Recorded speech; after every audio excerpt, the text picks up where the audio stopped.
ലോകാവസാനം എത്തിക്കഴിഞ്ഞാൽ ചിന്തിച്ചുകൊള്ളുക. ഇസ്രാഫീൽ അലൈഹിസ്സലാത്തു വസ്സലാം ഫൈദാ നുഫിഖ ഫിസ്സൂരി ഫസൈക മൻ ഫിസ്സമാവാതി വമൻ ഫിൽ അർളി ഇല്ലാ മൻ ശാ അല്ലാഹ്. ഈ ലോകത്തുള്ള എല്ലാ സർവചരാചരങ്ങളും കുല്ലുമൻ അലൈഹാ ഫാൻ വയബ്കാ വജ്ഹു റബ്ബിക ദുൽ ജലാലി വൽ ഇക്റാം. എല്ലാം തകർന്ന് തരിപ്പണമായി പണച്ചറപ്പ് മാത്രം ബാക്കിയായി. പറയാൻ സമയമേറെയില്ല. അവസാനം ഇസ്രാഫീലിനോട് അല്ലാഹു പറയും, ഇസ്രാഫീലേ തുമ്മ നുഫിഖ ഫീഹി ഉഖറാ, ഒന്നുകൂടി സൂറന്ന കാഹളത്തിൽ ഊതുക. ഇസ്രാഫീൽ അലൈഹിസ്സലാത്തു വസ്സലാം രണ്ടാമത് സൂറന്ന കാഹളത്തിൽ ഊതുമ്പോ ആ സമയത്ത് 4 മലക്കുകൾ എഴുന്നേൽക്കുമെന്ന് ആദരവായ പ്രവാചകൻ നബി മുഹമ്മദ് മുസ്തഫ. എഴുന്നേൽക്കണ്ടേ? ജീവിതത്തിന്റെ തുടക്കം ഇതാണ്. രണ്ടാമത് ഇസ്രാഫീൽ അലൈഹിസ്സലാത്തു വസ്സലാം സൂറന്ന കാഹളത്തിൽ ഊതി കഴിയുമ്പോ 4 മലക്കുകളുടെ മരണത്തോടെ അവസാനിച്ച ജീവിതം തുടങ്ങാൻ പോവുകയാണ്. ആ സമയത്ത് എഴുന്നേറ്റ് 4 മലക്കുകൾ ചോദിക്കും, അല്ലാഹുവേ അല്ലാഹുവേ അല്ലാഹുവേ, പരലോകം തുടങ്ങി. അല്ലാഹുവേ എവിടെയാണ്? അല്ലാഹുവേ ഐനൻ നബിയുൽ മുസ്തഫ, ഹബീബായ നബി എവിടെ? ഹബീബായ നബി എവിടെ? ഈ ലോകം ഒടുങ്ങിയാലും ആദ്യത്തെ അന്വേഷണം എവിടെയെന്നറിയോ? മദീനയുടെ റൗളയുടെ നായകൻ എവിടെ? അല്ലാഹു പറയും, മലായികത്തുകളെ, ഈ തകർന്നു കിടക്കുന്ന ഭാഗത്ത് ഒരു പ്രകാശം വരുന്നത് കണ്ടോ? അവിടെയാണ് ഖബറുൻ നബിയിൽ മുസ്തഫ. അവിടെയാണ് മുസ്തഫായ നബിയുടെ ഖബറുള്ളത്. പരലോകത്തിന്റെ തുടക്കമാണ് ഞാൻ പറയുന്നത്. മരണം ജീവിതത്തിന്റെ തുടക്കമാണ്. അതീ ജീവിതത്തിന്റെ തുടക്കം ഇങ്ങനെയാണ്. ആ ജീവിതത്തിന്റെ തുടക്കമാണ് പറയുക. അല്ലാഹു പറയുമ്പോ 4 മലായികത്തുകൾ പ്രകാശം കാണുന്ന ഭാഗത്തെത്തുമ്പോ അവിടെയാണ് റൗളത്തുൻ നബിയിൽ മുസ്തഫ. അല്ലാഹുവിന്റെ റസൂലിന്റെ റൗളയുടെ ചാരത്ത് അവിടെ ചെല്ലുമ്പോ മീകായിൽ പറയും, മീകായിലേ നിങ്ങൾ വിളിക്കുക. മീകായിൽ പറയും, ഇല്ല ഇല്ല. അസ്രായീലേ നിങ്ങൾ വിളിക്കുക. അവസാനം നിങ്ങളല്ലേ നബിയെ കണ്ടത്? അല്ല അല്ല അസ്രായീലേ. അവസാനം എല്ലാ മലക്കുകളും കൂടി പറയും, ഇല്ല ഇല്ല. ഹബീബായ നബിയെ വിളിക്കാൻ അർഹതയുള്ളതാർക്കാ? ജിബ്രീലേ അവിടേക്കല്ലയോ? 23 വർഷ കാലഘട്ടത്തിന്റെ ഉള്ളിൽ 24,000 പ്രാവശ്യം വന്ന് സന്ദർശിച്ചിട്ട് പോയ 23 വർഷത്തെ കാലയളവിന്റെ ഉള്ളിൽ 23,000 പ്രാവശ്യം ലൗഹുൽ മഹ്ഫൂദിൽ നിന്ന് മക്കയിലും മദീനത്തും വന്ന് കടന്നുപോയി. ഈ മണിനാഥത്തിന്റെ ഉടമസ്ഥനെ റൂഹുൽ അമീൻ മലക്കു ജിബ്രീൽ അലൈഹിസ്സലാത്തു വസ്സലാം അല്ലാഹുവിന്റെ റസൂലിന്റെ ഖബറിന്റെ ചാരത്ത് നിന്നിട്ട് ജിബ്രീൽ അലൈഹിസ്സലാത്തു വസ്സലാം വിളിക്കുമത്രേ, കുംബീദിനില്ല കുംബീദിനില്ല കുംബീദിനില്ല. ഓ സമയത്ത് റൗളയുടെ ചാരത്ത് നിന്നിട്ട് റിസാലത്തിന്റെ വലത്തെ കൈകൾ കൊണ്ട് തലമുടിയിലെ മണ്ണ് ചവിട്ടി തട്ടി മാറ്റിക്കൊണ്ട് അവിടെ നിന്ന് ചാടി എഴുന്നേക്കും. ആരെന്നറിയുമോ? മദീനയുടെ നായകനെ, ആത്മീയതയുടെ പരിമളമേ, ആദർശത്തിന്റെ പ്രോജ്വല താരകമേ, ഫഹ്മീ വസ്ലീ വാഹിദു യദി ഇൻഷാഅല്ലാഹ് മുഹമ്മദുർ റസൂലുള്ളാഹ്. അല്ലാഹുവിന്റെ റസൂല് ചാടി എഴുന്നേൽക്കലായി. ഹബീബായ നബി തങ്ങൾ വരുമ്പോ അല്ലാഹുവിന്റെ റസൂല് തന്നെ ഒരു ദിവസം പറഞ്ഞ, അനസേ, പ്രിയപ്പെട്ട സഹാബി അനസിനോട്, അനസേ റളിയല്ലാഹു തആല അൻഹു, ആദ്യം മഹ്ശറിലേക്ക് എഴുന്നേറ്റത് ഞാനാണ്. ഞാൻ എഴുന്നേറ്റ് നോക്കുമ്പോ എനിക്കറിയില്ല, ഫൈദാ ഹിയ ബിമൂസാ, അതാ അർശിന്റെ താഴെ നിൽക്കുന്നു ബഹുമാനപ്പെട്ട കലീമുല്ലാഹി മൂസ. എനിക്ക് മുമ്പേ ആണോ വന്നത്, അതല്ല എനിക്ക് ശേഷമാണോ വന്നതെന്ന് ഈ മൂസ വന്നത് എപ്പോഴെന്ന് എനിക്കറിയില്ല. ഞാൻ എഴുന്നേറ്റ് നോക്കുമ്പോ അതാ അർശിന്റെ ചുവട്ടിലുണ്ട് കലീമുല്ലാഹി മൂസ. മനസ്സിലാക്കണം, മനസ്സിലാക്കണം. ഹബീബായ നബി തങ്ങൾ എഴുന്നേറ്റ് മഹിശറയിലേക്ക്. സുഹൃത്തുക്കളെ, വരുന്നുണ്ട് ദിവസം മഹിശറ, അകത്തുള്ളതെല്ലാം അന്ന് തള്ളും അക്ബറ. ആ സമയത്താണ് ഖബറിൽ കിടക്കുന്ന നമ്മളെല്ലാം ഖബറിൽ നിന്ന് ചാടി എഴുന്നേൽക്കുക. ആ സമയത്താണ് പുതിയ ജീവിതം തുടങ്ങുക. അള്ളാഹു നല്ല ജീവിതം തുടങ്ങാൻ തൗഫീക്ക് നൽകട്ടെ. ഉറക്കെ വിഷയത്തിന്റെ വൈപുല്യത കൊണ്ട് പെട്ടെന്ന് ഞാൻ പറഞ്ഞു പോവുക. അള്ളാഹു നന്നായിട്ട് കിടന്നെടുത്ത് എഴുന്നേക്കാൻ അള്ളാഹു തൗഫീക്ക് നൽകട്ടെ. മോനെ ഖുർആനാണ്. അപ്പൊ നമ്മളൊക്കെ എവിടെയുണ്ട്? ഖബറിന്റെ ഉള്ളിലുണ്ട്. അവിടെ ശരീരമൊക്കെ ജീർണിച്ച് മാംസം എല്ലാം കൂടെ അരിഞ്ഞ് ആ മണ്ണിൽ അരിഞ്ഞ് കിടക്കും. അപ്പോ കബീർ മൊയ്ലിയാർ ആരാ? ഒരു പിടി മണ്ണ്. അപ്പൊ ഈ കബീർ മൊയ്ലിയാർ ആരാ? കണിയാപുരത്തുകാർ നന്നായിട്ട് പോസ്റ്ററൊക്കെ ഒട്ടിച്ചിട്ടുണ്ട്. ഈ പ്രഭാഷണ കലയിലെ കിരീടം വെക്കാത്ത രാജാവ് എന്നൊക്കെ നിങ്ങൾ വെറുതെ പച്ചക്കള്ള എഴുതി വെച്ചിരിക്കുന്ന ഈ ചുമ്മാ എന്നെ രസിപ്പിക്കാൻ വേണ്ടി പറയണല്ലേ. അഹമ്മദ് കബീർ മൊയ്ലിയാർ, നൗഷാദ് വാക്കവയ്ക്ക് ആരാ? അവരൊക്കെ വെറും കൊള്ളില്ല. കബീർ മുസ്ലിയാരും കൊള്ളൂല, നൗഷാദ് വാക്കവയും കൊള്ളൂല വഅദിന്റെ കാര്യത്തിൽ. കാരണം എന്താ? പ്രഭാഷണ കലയിലെ കിരീടം വെക്കാത്ത രാജാവുണ്ടായിരുന്നു. ഞാൻ കാസർഗോഡ് പ്രസംഗിക്കാൻ പോയപ്പോ ആ മഹല്ലുകാരനോട് പറഞ്ഞു, തഴവ ഉസ്താദ് തുടർച്ചയായിട്ട് 22 വർഷം ഇവിടെ പ്രസംഗിച്ചിട്ടുണ്ട്. തഴവ ഉസ്താദ് 22 വർഷം തുടർച്ചയായിട്ട് ആ മഹല്ല് പ്രസംഗിച്ചിട്ടുണ്ട്. അഹമ്മദ് കബീർ വാക്കവി, നൗഷാദ് വാക്കി ഇന്ന് വിളിക്കും, നാളെ വിളിക്കും, 3 പ്രാവശ്യം വിളിക്കും, 4ാമത്തെ പ്രാവശ്യം വേണ്ടടെ കേട്ടത് തന്നെ ഇതിനടുത്തത് വിളിക്കും. ഇതൊന്നും ഒന്നുമല്ല മനുഷ്യന്മാരെ. ഇതിപ്പോ എന്തോ അള്ളാഹുടെ ഒരു തൗഫീഖ് കൊണ്ട് നാക്കുകൊണ്ട് അങ്ങനെ പോയതാ.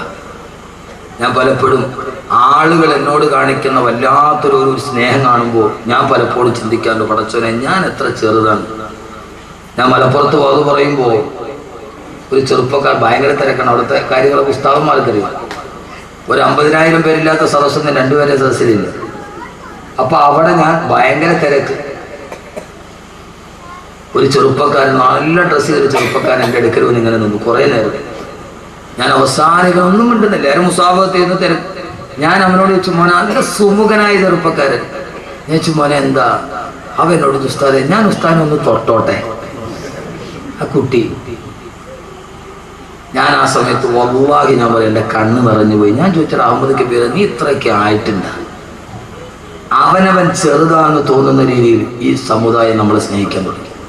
അതിൻ്റെ പേര് ഒരു ഇഞ്ച് പോലും മുകളിലോട്ട് കയറിയിട്ടൊന്നുമില്ല. ആളുകൾക്കൊന്നും ഇവിടെ ഒന്നും ഡേറ്റ് കൊടുക്കാത്തതുകൊണ്ട് വലിയ അഹങ്കാരമാണ്, സമയം കിട്ടാഞ്ഞിട്ട്. അതിൻ്റെ പേര് ഒരു പുൽക്കൊടിയുടെ പോലും മുകളിലോട്ട് കയറിയിട്ടില്ല. അതിൻ്റെ പേര് വല്ലാഹി പടച്ച തമ്പുരാനെ തന്നെ താന്നിട്ടുള്ളൂ. അപ്പം ചിന്തിക്കും, പടച്ചോനെ എടാ നിനക്ക് ഇത്രയൊക്കെ എനിക്ക് അർഹതയുണ്ട്. അബൂബക്കർ റളിയല്ലാഹു അൻഹുവിനെ എല്ലാവരും സ്തുതിക്കുമ്പോൾ അബൂബക്കർ പടച്ചവനെ എല്ലാവരും എന്നെ വലിയ മഹാനായിട്ട് കാണുകയാണ്. അല്ലാഹുമ്മഗ്ഫിർലി മാ ലാ യഅലമൂൻ. പടച്ചവനെ അവരറിയാത്ത തെറ്റെനിക്കുണ്ട്, നീ അതെനിക്ക് പുറത്തുതാ അല്ലാഹുവേ എന്ന് അബൂബക്കർ റളിയല്ലാഹു തആല ദുആ ചെയ്തു. വജഅലി ഖൈറൻ മിമ്മാ യദുന്നൂൻ. അവരെന്നെ ആദരിക്കുന്നതിനേക്കാളേറെ നിന്റെ മുമ്പിൽ എന്നെ ആദരിക്കണേ അല്ലാഹുവേ എന്ന് ദുആ ചെയ്യുമായിരുന്നു സയ്യിദുനാ അബൂബക്കർ സിദ്ദീഖ് റളിയല്ലാഹു.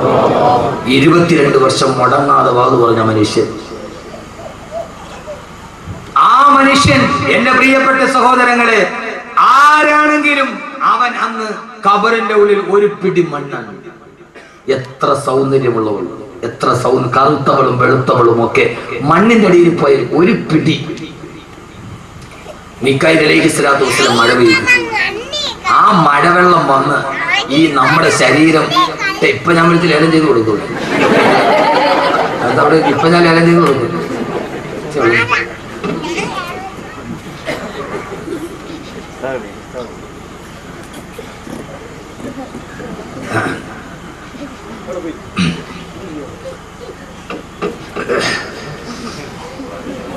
കുട്ടികളെ പറയാൻ പറ്റില്ല. ആ സമയത്ത് ഒരു പിടി മണ്ണായി കിടക്കുന്ന മനുഷ്യന്റെ ഖബറിലേക്ക് മീകായിൽ അലൈഹിസ്സലാത്തു വസ്സലാം ഒരു മഴ പെയ്തു.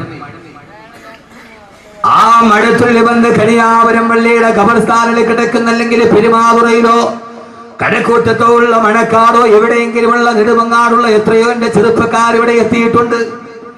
ആ പള്ളിക്കുള്ളിൽ കിടക്കുന്ന മണ്ണായി ജനിച്ച നമ്മുടെ ഈ ശരീരത്തിലേക്ക് ആ വെള്ളത്തുള്ളി വന്ന് വീഴുമ്പോ ഫൈദാഹും മിനൽ അജ്ദാഫി ഇലാ റബ്ബിഹിം യൻസിലൂൻ. പൊന്നുമോനെ പൊന്നുമോനെ, ആ സമയത്താണ് പടച്ചറപ്പിന്റെ മുമ്പിൽ നമ്മൾ എഴുന്നേറ്റ് നിൽക്കുക. പ്രിയപ്പെട്ട ചെറുപ്പക്കാരാ, ആ വെള്ളത്തുള്ളി വന്ന് അലിഞ്ഞു നേർന്ന മാസം ഉരുണ്ട് കിടക്കുന്ന കളിമണ്ണിലോട്ട് വീഴുമ്പോഴാ പെങ്ങളെ എന്താ സംഭവിക്കുക?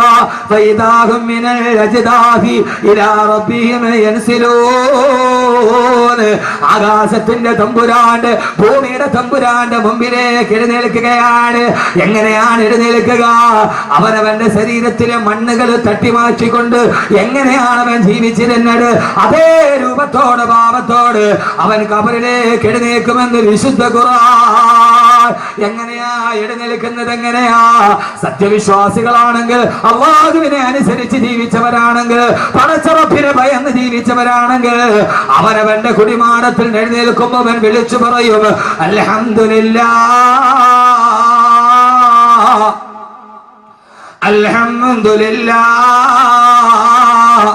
അൽഹംദുലില്ലാഹ്.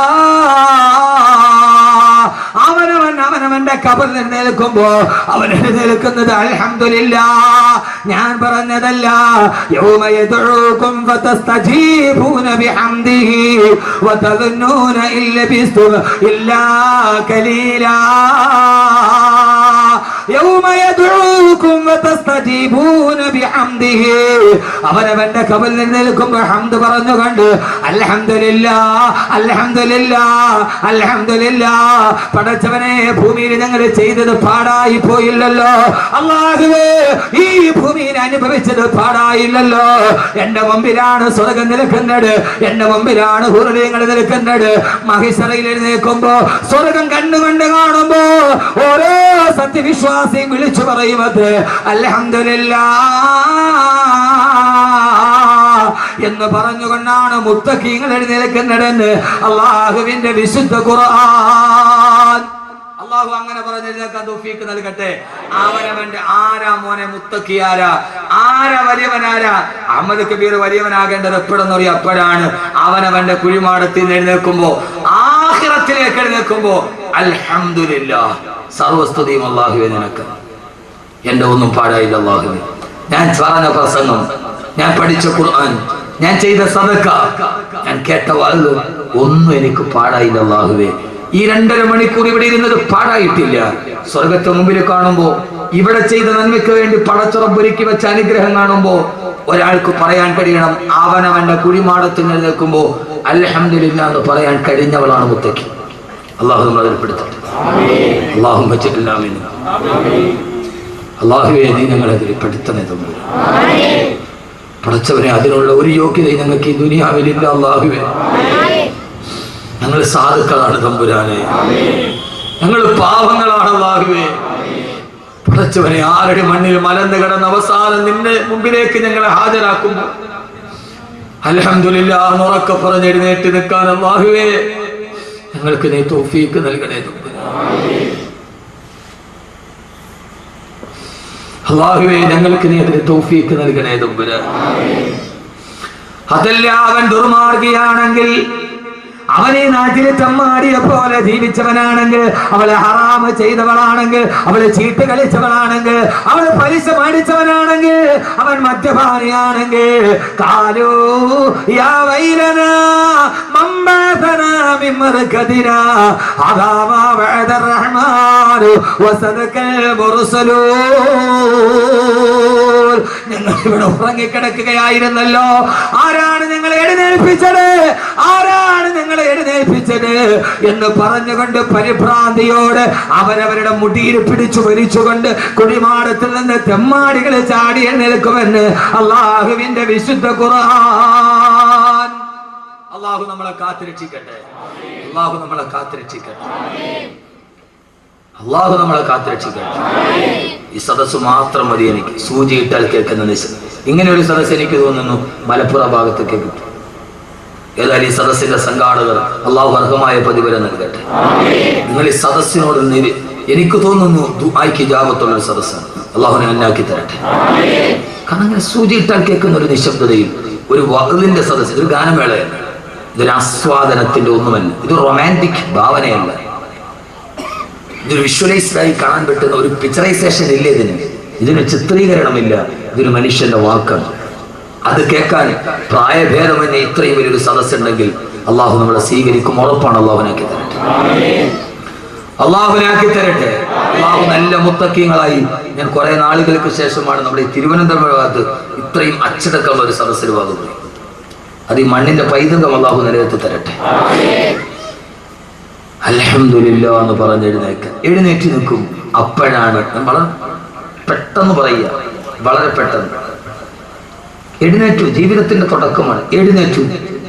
അപ്പോഴാണ് അർറഹ്മാനു അലൽ അർശി ഇസ്തവാ ലഹു മാ ഫിസ്സമാവാതി വമാ ഫിൽ അർദ് വമാ ബൈനഹുമാ വമാ തഹത സറാ. അഖിലലോക ബ്രഹ്മാണ്ഡ കടാഹത്തെ മുഴുവനും മടക്കി ഭരിച്ച അർശിന്റെ തമ്പുരാൻ വിളിക്കുന്നത്, യാ ഇബാദി യാ ഇബാദി യാ ഇബാദി, എന്റെ അടിമകളെ ഇവിടേക്ക് വാ. എവിടെയാണോ എഴുന്നേറ്റ് നിന്നത് അവിടെയാണ് സൂര്യൻ ഒരു ചാൺ മുകളിൽ ഒളിച്ചു നിൽക്കുന്നത്. സൂര്യൻ എത്ര മുകളിൽ? എത്ര എത്ര എത്ര? ഒരു ചാൺ മുകളിൽ സൂര്യൻ. ആര് പറഞ്ഞു ഒരു ചാണുണ്ട്? നമ്മൾ കേട്ട് പഠിച്ചത് ഞാൻ തിരുത്തുകയാണ്. ഒരു ചാൺ. ആദരവായ പ്രവാചകന്റെ പ്രിയപ്പെട്ട സഹാബി അനസ് റളിയല്ലാഹു തആല പറയുകയാണ്, ഒരു ദിവസം അല്ലാഹുവിന്റെ റസൂൽ ഞങ്ങളോട് പറഞ്ഞു, അനസേ അനസേ അനസേ, നാളെ പരലോകത്ത് സൂര്യൻ ഒരു മൈൽ മുകളിലാണ് ഒളിച്ചു നിൽക്കുന്നതെന്ന്. ഒരു മൈൽ മുകളിൽ, നിങ്ങളുടെ തലയുടെ ഒരു മൈൽ മുകളിലാണ് സൂര്യൻ ഉദിച്ചു നിൽക്കുന്നതെന്ന് ഹബീബായ നബി മുഹമ്മദ് മുസ്തഫ. എത്ര? ഒരു മീൽ മുകളിൽ. ഒരു മീൽ എന്ന് പറഞ്ഞാൽ എത്രയാ? പറഞ്ഞാൾ പോയ ഒരു മൈൽ എത്രയാ? 1.6. അപ്പൊ ഒരു ചാൺ മുകളിൽ നിൽക്കുന്നത് ബാക്കവേതായാലും ഒരു 1.5 കിലോമീറ്റർ മുകളിലാക്കി തന്നില്ല. ഇപ്പൊ ബാക്കവല്ലാതെ ഇപ്പൊ ആരാ ചെയ്തരിക? ഇത്രയും നാളെ നിങ്ങൾ എല്ലാരും പേടിപ്പിച്ചെന്ന് ഒരു ചാൺ മുകളിൽ നിന്നല്ലേ? ഞാൻ സഹിഹായ ഹദീസാണ്. ഒരു മീൽ മുകളിൽ ഒരു ഇത്തിരി ആശ്വാസം കിട്ടില്ല പരലോകത്ത്? ഇല്ലേ? കിട്ടിയില്ലേ? എന്താ മനുഷ്യന്മാരെ നിങ്ങൾ ഇങ്ങനെ ഫ്രീസറിൽ വെച്ച ബ്ലോക്കോട് ഇരിക്കണ കിട്ടിയില്ലേ?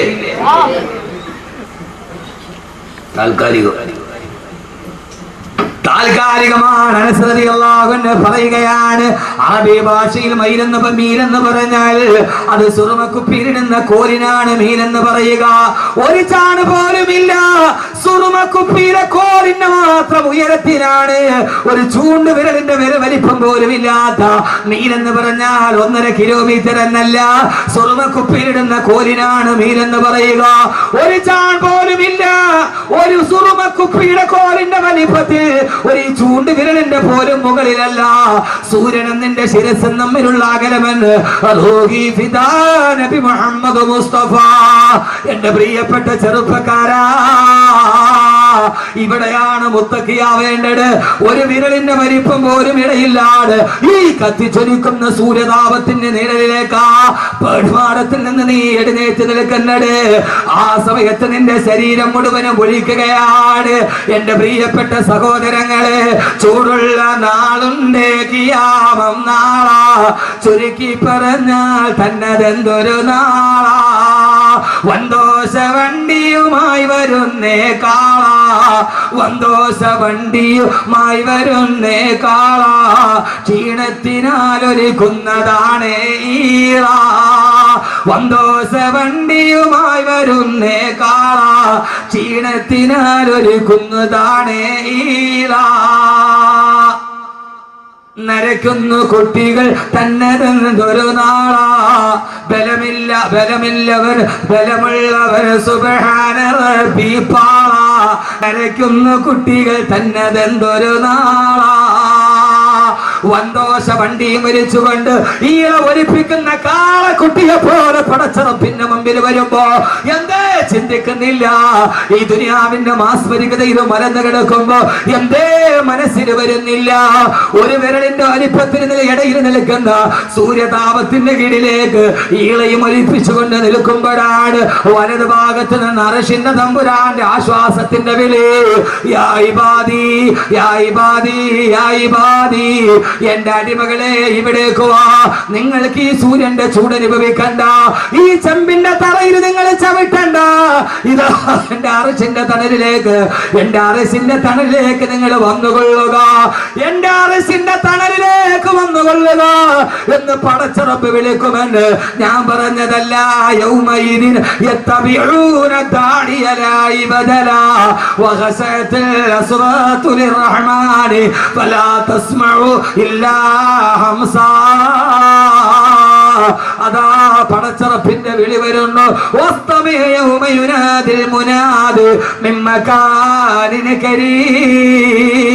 സൂറത്തുൽ കാഫാണ്. തൊട്ടടുത്ത സ്ഥലത്ത് നിന്ന് വിളി വരികയാണ്, എന്റെ അടിമകളെ ഇവിടേക്ക് വരിക. ആ സമയത്ത് അല്ലാഹുവിന്റെ അടിമകൾ എഴുന്നേറ്റ് നടക്കും പടച്ചറപ്പിന്റെ അർശിന്റെ തണലിലേക്ക്. അവർക്ക് ഹിസാബില്ല, അവർക്ക് സിറാത്തില്ല, അവർക്ക് മീസാനില്ല, അവർക്ക് യാതൊരുവിധ പാരവശ്യതകളില്ല. അവരുടെ ജീവിതത്തിന്റെ തുടക്കം തന്നെ ശുഭകരമാണ്. അവരുടെ ജീവിതത്തിന്റെ തുടക്കം തന്നെ ശുഭകരമാണ്. ജീവിതത്തിന്റെ തുടക്കം ശുഭമാകാൻ കാഡ്ബറീസ് കഴിച്ചിട്ട് കാര്യമില്ല, ചന്ദനത്തിരി കത്തിച്ചിട്ട് കാര്യമില്ല. തുടക്കം ശുഭമാകണമെങ്കിൽ പരലോകത്ത് എഴുന്നേൽക്കുമ്പോൾ പടച്ചറപ്പ് വിളിക്കണ്ടേ ചെറുപ്പക്കാരികളെ? യാ ഇബാദി, എന്റെ അടിമകളെ, എന്റെ അർശിന്റെ ചുവട്ടിലോട്ട് കടന്നു വരിക. ആ സമയത്ത് സ്വർഗത്തിന്റെ മുമ്പിലേക്ക്, അർശിന്റെ തണലിലേക്ക് മുത്തഖീങ്ങളായ മനുഷ്യർ കൂട്ടത്തോടെ പോകുമെന്ന് വിശുദ്ധ ഖുർആൻ. യൗമ നഹ്ശുറുൽ മുത്തഖീന ഇലർ റഹ്മാനി വഫദാ. മുത്തഖീങ്ങൾ കൂട്ടം കൂട്ടമായി പടച്ചറപ്പിന്റെ അർശിന്റെ ചുവട്ടിലേക്ക് നടന്നു പോകുമത്രേ. അല്ലാഹു നമ്മളെ അതിൽ പെടുത്തട്ടെ, അല്ലാഹു നമ്മളെ അതിൽ പെടുത്തട്ടെ. അതിന് മാത്രമല്ല, വമിമ്മൻ യുഖാലു, ഇങ്ങനെ പറയുന്നവരിലും ഇങ്ങോട്ട് നോക്ക്, ഇങ്ങോട്ട് നോക്ക്, തമാശ കൂടുതൽ ഒഴിവാക്കുകയാണ്. വിഷയത്തിന്റെ ഗൗരവം കണ്ട് ഇതാണ് ഏറ്റവും വലുത്. ആഖിറത്ത് ഏറ്റവും വലിയ വാക്കിതാണ്. അല്ലാഹു അത് പറയാൻ തൗഫീഖ് നൽകട്ടെ. ഏത് വാക്ക്? ഇത് ഖുർആനാണ്, അഹ്മദ് കബീറിന്റെ വാക്കല്ല. ഇത് അവൻ കാണാതെ പഠിച്ച ഖുർആൻ പറയുന്നതാണ്. ഇത് പറയലാണ്. ഇത് ഈ ഇരിക്കുന്ന ഒരു 10,000 ആളുകളുണ്ടാവും. ഈ ഇരിക്കുന്നവരിൽ ഏറ്റവും ഭാഗ്യവാൻ ഞാനല്ല. അൻവരിയാകണമെന്നില്ല, വാക്കവിയാകണമെന്നില്ല. ഈ ഇരിക്കുന്നവരിൽ ഏറ്റവും ഭാഗ്യവാൻ, ഈ ഭൂമിയിൽ ജീവിക്കുന്നവരിൽ ഏറ്റവും ഭാഗ്യവാൻ ഈ വാക്ക് പറയാൻ കഴിയുന്നവരാണ്. അർശിന്റെ തമ്പുരാൻ വിളിക്കുമ്പോൾ മുത്തഖീങ്ങൾ കൂട്ടത്തോടെയാണ് പോകുന്നത്. മുത്തഖീന ഞാൻ പറയുന്ന മുഴുവൻ ഖുർആനാണ്. ഇലാ റഹ്മാനി വഫദ, വഫദുകളായി, കൂട്ടങ്ങളായി. ഞാൻ ഇങ്ങോട്ട് വരുമ്പോൾ നെടുമങ്ങാട് എന്നീ വാതകക്കാൻ ഇവിടെ എത്തിയവരുണ്ട്, അങ്ങനെ എന്നെ മണക്കാട് നിന്ന് വന്നവരുണ്ട്, കൊല്ലത്ത് നിന്ന് എത്തിയവരുണ്ട്. കൂട്ടം കൂട്ടമായി വന്ന ചെറുപ്പക്കാരെ അള്ളാഹു കൂട്ടത്തോടെ സ്വർഗത്തിലേക്ക് നടക്കാനും അള്ളാഹു കാരണം നൽകി. അള്ളാഹു നൽകി അനുഗ്രഹിക്കട്ടെ, അള്ളാഹു നൽകി അനുഗ്രഹിക്കട്ടെ. ഈ വരടിന്റെ പരിപ്പ് അകലത്തിൽ സൂര്യൻ ഉദിച്ചു നിൽക്കുന്നു. കോടിക്കണക്കിന് ആളുകൾ കടന്ന് കരിഞ്ഞ് നിലവിളിക്കുമ്പോ ആ സമയത്ത് കൂട്ടത്തോടെ പടച്ചറപ്പിന്റെ അർശിന്റെ തണലിലേക്ക്, സിംഹാസനത്തിന്റെ തണലിലേക്ക് പോകാൻ മുത്തഖീങ്ങൾ പോകും. ഇങ്ങനെ പോകുമ്പോ അഹ്മദ് കബീർ ബാക്കവിയുണ്ട്, അള്ളാഹുനാക്കി തരട്ടെ. അൻവരിയുണ്ട്, പാട്ടെഴുതിയ വാഫിയുണ്ട്. ഇവിടുത്തെ ഉസ്താദന്മാരും ഈ ഇരിക്കുന്ന നമ്മളെല്ലാവരും ഉണ്ട് എന്ന് കരുതുക. അള്ളാഹു ആശ അങ്ങനെ ആക്കി തരട്ടെ. ഞാൻ നിങ്ങളും ഒക്കെയുണ്ട്. കൂട്ടത്തോടെ പോകുമ്പോ ഈ കൂട്ടത്തിൽ ഒരാൾ ചോദിക്കും, ബാക്കവി ഉസ്താദെ എന്തേ? അള്ളാഹു നമ്മൾ അതിൽ പെടുത്തട്ടെ, അള്ളാഹു നമ്മൾ അതിൽ പെടുത്തട്ടെ. ഒരാൾ ചോദിക്കുമ്പോ ഉസ്താദെ മരിച്ചിട്ട് ഖബറിൽ അധിക നാളൊന്നും നമ്മൾ കിടന്നില്ലല്ലോ, മരിച്ച ഉടനെ നമ്മൾ ആ മഹിശറയിലെത്തിയത്. ഞാൻ ഈ ആയ തോന്നിയിട്ട് കരഞ്ഞു പോയിട്ടു. ഈ വിജ്ഞാനം പഠിക്കണം, പിന്നെ ചെറുപ്പക്കാർ ഈ വിജ്ഞാനം പഠിക്കണം. നിങ്ങൾക്ക് ദുനിയാവിൽ എന്ത് നിങ്ങളുടെ കയ്യിലുണ്ടായിക്കൊള്ളട്ടെ, എന്ത് കോടികൾ നിങ്ങളുടെ കയ്യിലുണ്ടായിക്കൊള്ളട്ടെ, പക്ഷെ ഈ വിജ്ഞാനം നിങ്ങൾ കളയരുത്, ഈ വിജ്ഞാനം നിങ്ങൾ കളയരുത്. ഇതെന്തൊരു വാക്കായിരിക്കും. വാക്കായത്. അർശിന്റെ തണലിലോട്ട് നടന്നു ഖബറിൽ നിന്ന് എഴുന്നേറ്റ ഉടനെ അർശിന്റെ തണലിലോട്ട് നടന്നു പോകുമ്പോ ആ സമയത്ത് കൂടെയുള്ളവരോട് ചോദിക്കും, ഇല്ല ബിസ്തും ഇല്ല കലീല. ആ പള്ളിക്കാട്ടിലെ 6 അടി മണ്ണിന്റെ ഉള്ളിൽ അധിക നാളൊന്നും നമ്മൾ കിടന്നില്ലല്ലോ. ഖബറിൽ 1 നൂറ്റാണ്ട് കിടന്നിട്ട് ആ 1 നൂറ്റാണ്ട് 1 സെക്കൻഡ് പോലെ കഴിഞ്ഞു പോകുന്നവർ. അല്ലാഹുമ്മ ജഅൽനാ മിൻഹും. അല്ലാഹു നമ്മൾ അതിൽ പെടുത്തട്ടെ. ഏതായാലും ലോകാവസാനം നടന്നിട്ട് ഏറ്റവും അവസാനം മരിച്ച ആളും ഏറ്റവും കുറഞ്ഞ 40 വർഷം ഖബറിൽ കിടക്കും. ലോകാവസാനം ഏറ്റവും അവസാനം മരിച്ച ആൾ ഇസ്രാഫീൽ അലൈഹിസ്സലാത്തു വസ്സലാം ആദ്യം ഓതുമ്പോൾ ലോകം അവസാനിക്കും. രണ്ടാമത് ഓതുമ്പോൾ മഹിശർ തുടങ്ങും. ഈ 2 ഊതലിന്റെ ഇടയിൽ 40 വർഷത്തെ ഇടവേളയിൽ 2 ഊതൽ. ആദ്യം ഊതുമ്പോൾ എല്ലാവരും മരിക്കും, രണ്ടാമത് ഊതുമ്പോൾ മഹിശറിൽ എഴുതും. ഈ 2 ഊതലിന്റെ ഇടയിൽ 40 വർഷത്തെ ഇടവേളയുണ്ട്. അപ്പൊ ഏറ്റവും അവസാനം മരിച്ച ആളും 6 അടി മണ്ണ് ഖബറിന്റെ ഉള്ളിൽ ഏറ്റവും എത്ര വർഷം കിടക്കണം? എത്ര വർഷം കിടക്കണം? 40 വർഷം 1 സെക്കൻഡ് ആയിട്ട് തോന്നുന്നു ഈ 6 അടി മണ്ണ്. ആ സമയത്ത് പറയും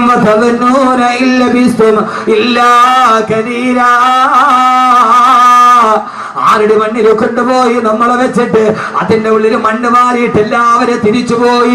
100 വർഷം കണിയാപുരം പള്ളിയുടെ ഖബർസ്ഥാനിൽ കിടന്നാലും ആ കിടന്ന സമയം 1 സെക്കൻഡ് പോലെ കഴിഞ്ഞു പോകുന്നവർ നാളെ പരലോകത്തത് പറഞ്ഞുകൊണ്ട് സ്വർഗത്തിന്റെ അടിയിലേക്ക് നടന്നു പോകുന്നവർ അല്ലാഹുവേ അല്ലാഹുവേ അല്ലാഹുവേ ഞങ്ങളെ നീ എതിരെ പെടുത്തണേ അല്ലാ. സഹോദരങ്ങളെ, ചിന്തിക്കാത്തതെന്താ? ആ മരണം അടുത്തു വരുമ്പോ ചിന്തിക്കാത്തതെന്താ? അങ്ങനെ ഒരാളായി നമ്മളെ സ്വീകരിക്കാൻ അല്ലാഹുവേ നീ ഞങ്ങൾക്ക് തൗഫീഖ് നൽകണേ തമ്പുരാനെ, തൗഫീഖ് നൽകണേ തമ്പുരാനെ. കഴിഞ്ഞ ദിവസം പെരിന്തൽമണ്ണയിൽ തേലക്കാടടുത്ത് അപകടം നടന്നു. ആ അപകടം നടക്കുന്ന സമയത്ത് ഞാൻ കണ്ണൂരേക്ക് യാത്ര ചെയ്യുകയാണ്. തേലക്കാടുള്ള പ്രവർത്തകരുടെ ഫോണിൽ വിളിച്ചിട്ട് പറഞ്ഞു, ഉസ്താദേ ജുമാ നമസ്കാരം കഴിഞ്ഞിട്ട് ഞാൻ കണ്ണൂരേക്കുള്ള യാത്രയിലാണ്. ഉസ്താദേ തേലക്കാട് അപകടം നടന്ന സ്ഥലമേടെന്നറിയോ? 13 പെൺകുട്ടികളും ആൺകുട്ടികളും പിടഞ്ഞു മരിച്ച മിനിങ്ങാനത്തെ അപകടമില്ലേ? വെള്ളിയാഴ്ചയിൽ അപകടം നടന്ന സ്ഥലത്ത് 3 മാസം മുമ്പ് ഞാനിവിടെ പ്രസംഗിച്ചതാണ്. ആ പ്രസംഗിച്ച ഗ്രൗണ്ടിന്റെ മുമ്പിലാണ് വണ്ടി പോയി തലകീടായി മറിയുന്നത്. അവിടെ വെച്ചിട്ട് ഞാൻ ചോദിച്ചതാണ്, ഈ മണ്ണിൽ നിന്ന് മരിച്ചു വീടില്ലെന്ന് ആർക്കാ ഉറപ്പുള്ളത്? സഹോദരങ്ങളെ, മിനി ബസ് പാഞ്ഞു വരുമ്പോ അത് 2 സുഹൃത്തിനെ വിളിച്ചിട്ട് പറഞ്ഞു, ഉസ്താദേ സുബഹ നമസ്കാരം കഴിഞ്ഞിറങ്ങുമ്പോ പാഞ്ഞു വന്ന മിനി ബസ് മരത്തിലേക്ക് വന്നിടിച്ചിട്ട് തകർന്നു പോയി.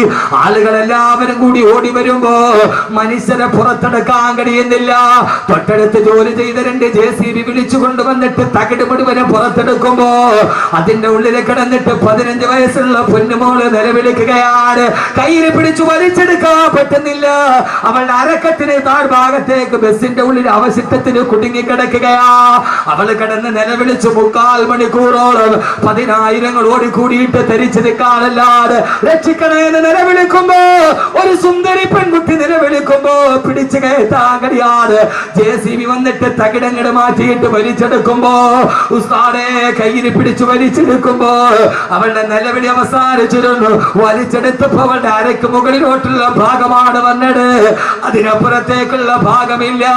ബസിന്റെ തകിടിന്റെ ഉള്ളിൽ പെട്ടിട്ട് അരയുടെ ഭാഗത്ത് വെച്ചിട്ട് 2ആയിട്ട് മുറിഞ്ഞു പോയ 15 വയസ്സുള്ള പൊന്നുമോളുടെ 3/4 മണിക്കൂർ മുമ്പ് സ്വപ്നം കണ്ട് നടന്നു പോയവേ അവൾ അതിന്റെ ഇടയിൽ 2 കഷണമായിട്ട് ചിതറിത്തെറിക്കുമ്പോ എന്തേ സഹോദരങ്ങളെ, പൊട്ടിച്ചിരിച്ചും കൊണ്ടു നീ നടക്കുന്നു.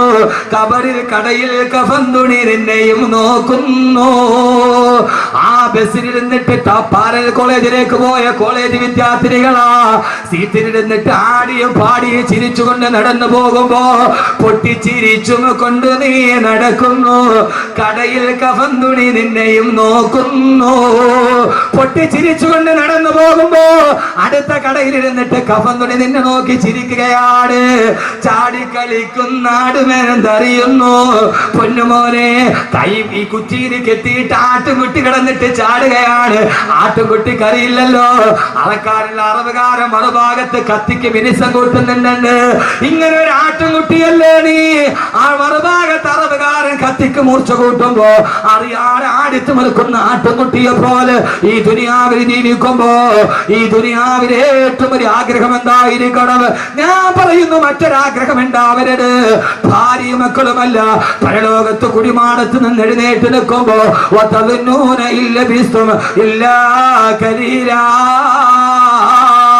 അല്ലാഹുവേ അല്ലാഹുവേ അല്ലാഹുവേ, ഈ ഖബറിന്റെ ഉള്ളിൽ നൂറ്റാണ്ടുകളെ കിടക്കേണ്ടി വന്ന ഒരു സെക്കൻഡ് പോലെ കഴിഞ്ഞു പോകുന്ന സുഖകരമായ ജീവിതം അത് കൊതിക്കാത്തവരാരാവുള്ളത്? അല്ലാഹു തൗഫീഖ് നൽകി അനുഗ്രഹിക്കുമാറാകട്ടെ. ഈ ദുനിയാവിൽ എല്ലാം അല്ല തന്നിട്ടുണ്ട്. വീട് തന്നിട്ടുണ്ട്, ബിസിനസ് തന്നിട്ടുണ്ട്, പണം തന്നിട്ടുണ്ട്, മക്കളെ തന്നിട്ടുണ്ട്, ഭാര്യയെ തന്നിട്ടുണ്ട്. ഞാൻ ഈ സദസ്സിൽ വെച്ചൊന്ന് വെറുതെ ചോദിക്കുകയാ, ഈ വിനീതന്റെ പ്രസംഗം കേൾക്കാൻ ഇവിടെ തടിച്ചു കൂടിയവരോട് നാളെ പരലോകത്ത് ചെല്ലുമ്പോ എഴുന്നേറ്റാൽ ഉടനെ എനിക്ക് അറിസിന്റെ തണലിലേക്ക് നടന്നു പോകണമെന്ന ആഗ്രഹത്തോട് ഇൻഷാ അല്ലാഹ് ഈ സദസ്സിൽ വെച്ചിട്ട് അഹമ്മദ് കബീർ ബാക്കവി 18 വർഷമായി മതപ്രഭാഷണം നടത്തുന്നുണ്ട്. അല്ലാഹുവിന്റെ തൗഫീഖ് കൊണ്ട് ഞാനൊരു 4 മാസം മുമ്പ് പെരിന്തൽമണ്ണയ്ക്കുള്ള ഉടമല മക്കാമുറൂസിന് ബഹുമാനായ സമസ്തയുടെ ആലിക്കുട്ടി ഉസ്താദ് അടക്കമുള്ളവരെ സദസ്സിലുണ്ട്, പാണക്കാട് തങ്ങളടക്കമുള്ളവരെ സദസ്സിലുണ്ട്. മൈക്ക് ഓണാണ്, ഞാൻ പ്രസംഗിക്കാൻ പോകുന്നു. തങ്ങളുടെ ഉദ്ഘാടന കർമ്മം തീർന്നു. പ്രസംഗത്തിന് വേണ്ടി സ്വാധ്യക്ഷൻ എന്നെ ക്ഷണിച്ചു. എഴുന്നേക്കാൻ പോകുന്നതിന് മുമ്പ് മൈക്കോണാണ്. 12 വയസ്സുള്ള ഒരു കുട്ടിയുടെ കയ്യിൽ പിടിച്ചിട്ട് ഒരു മനുഷ്യൻ കയറി വന്നിട്ട് പറഞ്ഞു, ഉസ്താദേ, എന്റെ കുഞ്ഞിന് 12 വയസ്സായി. 17 ദിവസം മുമ്പ് അവരുടെ തലവേദന വന്ന മദ്രസയിൽ തലതുറ്റി താഴെ വീണു. താങ്ങിയെടുത്ത് പെരിന്തൽമണ്ണ മൗലാന ഹോസ്പിറ്റലിൽ കൊണ്ടുപോകുമ്പോ ഡോക്ടർമാര് പരിശോധിച്ചിട്ട് പറഞ്ഞു, കുഞ്ഞിന് ബ്രെയിൻ ട്യൂമറാ. 17 ദിവസത്തിലധികം ഈ കുഞ്ഞു ജീവിച്ചിരിക്കില്ല. 17 ദിവസത്തിലധികം ഈ കുഞ്ഞു ജീവിച്ചിരിക്കില്ല. കേട്ട ഉമ്മ തളർന്ന് താഴെ വീണു. വാപ്പ പൊട്ടിക്കരച്ചിലായി. അവസാനം ഈ സദസ്സിനെ സാക്ഷി നിർത്തി ഞാൻ പറയുകയാണ്, മഹാന്മാരായ പണ്ഡിതന്മാരും ബഹുമാനപ്പെട്ട തങ്ങന്മാരും ഇരിക്കുന്ന സദസ്സിൽ വെച്ചിട്ട് ആ മനുഷ്യൻ മൈക്കിലൂടെ പറഞ്ഞ പൊടിയ 10,000 കേട്ടടാ. അവിടെ വെച്ച് അദ്ദേഹം ഭാര്യയും ഭർത്താവും കൂടി ഈ തളർന്ന കിടക്കുന്ന മകന്റെ തലയിൽ കൈവച്ചിട്ട് പറഞ്ഞു, ഇൻഷാ അല്ലാഹ് ബാക്കവി ഉസ്താദ് അടുത്ത സദസ്സിൽ വരുമ്പോ അവിടേക്കൊരു സദക്ക് നെയ്യത്താക്കുകയാ. ഈ മകന് അസുഖമൊന്ന് ശിവയാകാൻ. സഹോദരങ്ങളെ, ആ സദസ്സിൽ വെച്ച് പറഞ്ഞു, ഉസ്താദേ, മരണം കാത്ത് 17 ദിവസത്തെ ആയുസ് പറഞ്ഞ മോന് 13ാമത്തെ ദിവസം വെന്റിലേറ്ററിൽ നിന്ന് ബോധം തെളിഞ്ഞു. അൽഹംദുലില്ലാഹ് 3 മാസം കഴിഞ്ഞൊരു പ്രശ്നവുമില്ല. പൈസ ഉസ്താദിന്റെ കയ്യിലൊന്ന് ഏൽപ്പിക്കാൻ വേണ്ടി വന്നതാന്ന് പറഞ്ഞ് ആ സദസ്സിൽ നിന്നൊരു സംഖ്യ എന്റെ കയ്യിൽ ഏൽപ്പിച്ചിട്ട് ഏതാണ്ട് 30,000-ത്തിലധികം ആളുകൾ ഞാൻ മഹിഷറ എവിടെയാണെന്ന് പറയുന്നതിന് മുമ്പ്, ജീവിതം തുടങ്ങുന്നത് എവിടെയാണ്, ഭൂമിയിലാണോ ആകാശത്താണോ, ആദ്യം വരുന്നത് എവിടെയാണ് പറയുന്നതിന് മുമ്പ് ഈ തിങ്ങിക്കൂടിയ സദസ്സിന്റെ മുമ്പ് ഒരു ടെസ്റ്റ് ആയിട്ട് ഞാൻ ചോദിക്കുകയാ, ഇൻഷാ അല്ലാഹ് 30